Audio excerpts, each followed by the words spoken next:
থেকে বিখ্যাত তাজমহল বিরিয়ানি, আর সেখানে হাজিস মিট শপ আজকে হাওড়াতে সালকিয়া মোড়ে নতুন ওপেন করেছে, যেখানে অফার থাকছে মাটন নিলে কিন্তু মাটন মানে চিকেন বিরিয়ানি ফ্রি, একদম সালকিয়া মোড়ের সামনে।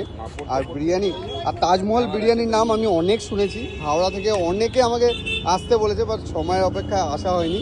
বাট খুব তাড়াতাড়ি সোদপুরেই আসছে, ঠিক আছে, চমক রয়েছে, খুব তাড়াতাড়ি সোদপুরে আসছে। এরকম দারুণ একটা বিরিয়ানি, সত্যি কথা দারুণ, কারণ অনেক বড় বড় ফুড ব্লগার এসে তাজমহল বিরিয়ানিতে ভিডিও করে গেছে। আর সেখানকার মানে হাওড়ার মানুষ জানে যে তাজমহল বিরিয়ানি কতটা ফেমাস, কতটা দারুণ। আর এখানকার মাটন ভাই, এটা নিয়ে তো কোনো কথা হবে না, পিওর রেয়াজি মাটন। আর দাদারা ক্লেম করে সব কটা নাকি সিনার পিস দেয় হাওড়াতে যে তাজমহল বিরিয়ানি আছে সেই বিরিয়ানিতে সব কটা আমার রিয়াজি বিরিয়ানি আছে, রিয়াজি পিস পাবেন, যত রিয়াজি পিস দরকার তত রিয়াজি